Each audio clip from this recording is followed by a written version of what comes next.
So today we have a little bit of a twist on Pentatonix. There's a video that came out recently called Pentatonix Transformation is Turning Heads. I thought I'd give it a go.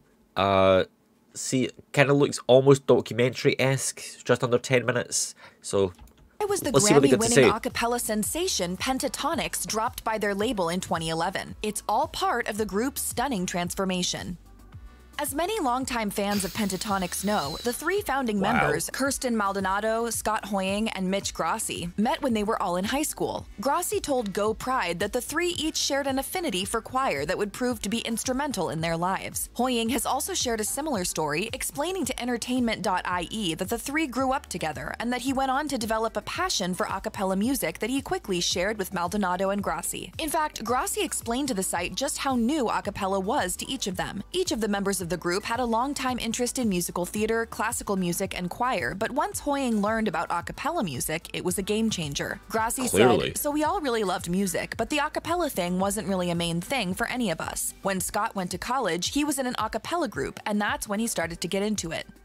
In 2011, Hoying, Grossi, and Maldonado decided it was time to take their act to the next level. Hoying and Maldonado were in college when the former asked the rest of the group if they wanted to try out for the sing-off. Luckily, they agreed, but then they were promptly confronted with a snag. They needed 5 people in their group to be on the show. Really? Hoying told Entertainment.ie that they solved the problem quickly, explaining, "I wanted to try out for the sing-off with my 2 friends, Kirsty and Mitch, but you have to have at least 5 people, so we decided to add a bass and beatboxer." The Hollywood Reporter has noted that things really came together for Pentatonix when they were down to the wire. It turns out that the quintet wasn't all the way formed until the day before they were due to audition. Kevin Olushala told the publication that things really were that hectic. He was planning to go to medical school before taking the leap to join the group. Clearly, it was meant to be. Olushala added, "I had no idea we could connect like that instantaneously. We had this musical synergy that I had never felt before." In the end, Pentatonix ended up winning season 3 of the show, setting the group on a path toward a surreal degree of success.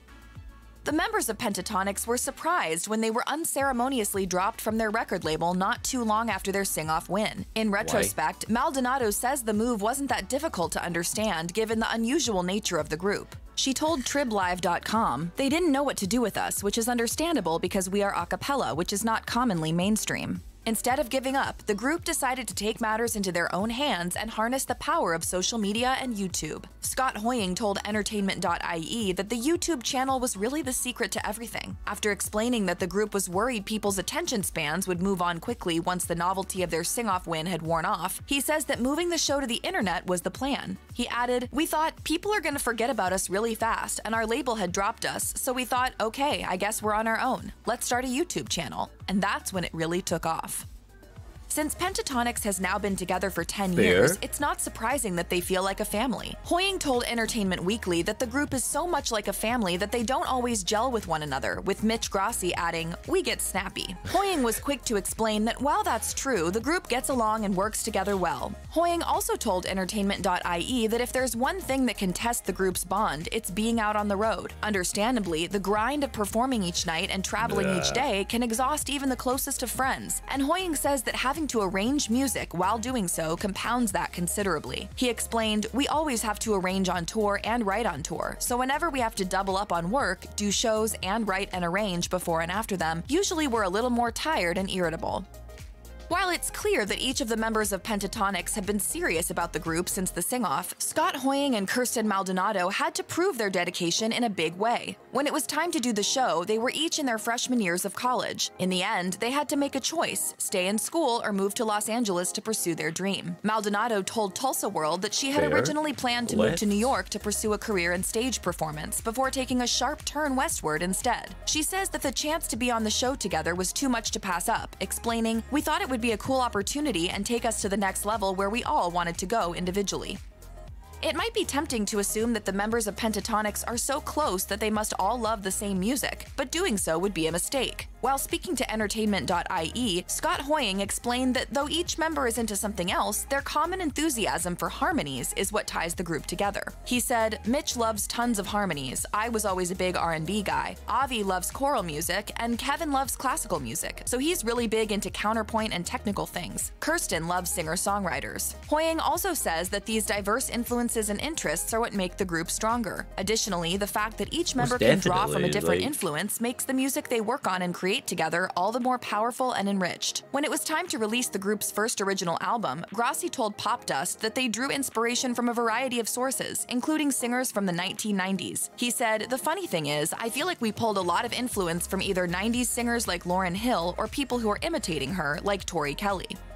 Even though Pentatonix got their start by performing a cappella covers on the Sing-Off and on YouTube, the group had its sights set on producing their own original music too. In an interview with Entertainment.ie from 7 years ago, Mitch Grossi emphasized this point when he explained, "This next album that we're going to do is primarily original, so we're starting to work with writers and write on our own to kind of create our own sound." I feel like the first time we were working on an original album, there were a lot of questions about how do we do it? What's the formula for an awesome pop song? And that album ended up being their self-titled release that hit music stores, radio, and the internet in 2015. As reported by Billboard, the album hit #1 on the brand's top 200 chart, which was an incredibly impressive feat for an a cappella group. Scott Hoying told the Sun Chronicle that making the decision to create original music was pretty natural for the group. It was just time. He said, "I think we thought it was time to focus on originals because we had just done a bunch of covers and we had had success in that way." As he added, the group just felt like it was the right time to go for it, so they did. Pentatonix had a lot to celebrate when the 2015 Grammys rolled around. The group won their first ever award for Best Arrangement, Instrumental, or A Cappella. The group was understandably thrilled with the win, even updating their website with a statement celebrating their victory. They wrote, "More than 48 hours later, we are still feeling the Grammy buzz. This past weekend was one of the greatest of our entire lives and such a major moment for Pentatonix." The group capitalized on their success almost immediately, heading out on a nationwide tour throughout the United States. As Riff magazine notes, the band sold out nearly all of their dates. While speaking to the publication ahead of the Grammy Awards, Scott Hoying put all his hopes out there. Pentatonix really wanted to win. He said that he felt like they had a strong shot, especially because of the unique nature of their group, explaining, "People want to see something new, refreshing, organic. I think there's something humble and super fun about a cappella." When it comes to writing and arranging their own music, the members of Pentatonix really prefer to work together as much as possible. Scott Hoying told Cincinnati Magazine that typically one member of the group will come up with an idea for a song or arrangement and explain how the other members can contribute to either original music or performing a cover of a song. Since he, Mitch Grossi, and Kirsten Maldonado all have different styles and voices, the group then begins collaborating on how to best make the song shine. Hoying adds that when it comes to arranging a song, there is often a lot of improvisation, but the end result is often the same, just a good time with people they each love. He explains, "By the time we're done arranging it, we have it learned and ready to perform. It's a really fun, organic process, just making stuff up on the spot with your friends." As people who are still quite young, it's not really surprising that the members of Pentatonix have been very adept at using the power of social media to build their brand and band. While speaking to Billboard in 2019, Scott Hoying was quick to credit social media with being their, quote, "biggest power move," as using the various platforms has allowed the band to directly interact with fans and build loyalty and even friendships. Hey, we're Pentatonix! In fact, Pentatonix began as the trio when they first started their YouTube channel, but just having a channel on the platform wasn't enough. There's a lot of work that goes into making something happen professionally through YouTube and other social media and sharing platforms. One way Pentatonix used YouTube to their full advantage was to really flesh out the description box of each video, adding links to their website, sites where fans can buy songs, and all of their social media pages and accounts. Fans were able to feel like they really had a bond with the band, which in turn made fans keep coming back for more. Fans were stunned when Avi Kaplan, who joined the group back in 2011 for the Sing-Off, left Pentatonix in 2017. Kaplan announced his departure in an emotional video posted on Facebook, explaining that the decision wasn't one he made quickly or easily. But in the end, Kaplan felt he wasn't able to stay connected to friends and family the way he wanted to as a member of the group. This decision is something that I've been struggling with a lot. Kaplan also added that he didn't want to do anything to stop the group's success, so he decided it was time to go. He explained, "I could never inhibit their success in any way. I would never ever want that. I really just do not want to slow down this group While fans were disappointed and upset, they were also thrilled when the band announced they had a replacement for Kaplan. Matt Sallee announced he had come on board in October 2017, writing on Instagram that he already felt at home with the group. The post said, "They have been nothing but the most humble and sweet human beings in the world, and I'm so blessed and humbled to work with a group of people I have looked up to for such a long time." Check out one of our newest videos right here. Plus, even more list videos about your favorite celebrities are coming. That I know I hardly said anything through that, but I was just taking all the information in. That's a lot to take in. If I remember it, you guys did say there was another kind of documentary explaining everybody. I might do that next. But hearing just effectively the whole story come together, like how the three of them, I knew the three of them were in high school together, blah, blah, blah, but I didn't realise that it was like the night before the performance on the sing-off that they finally got the five of them together. That is probably the biggest fact I picked from that. That is wild. And I mean, if anything, the label dropping them was probably preferential because, I mean, look at mainstream media.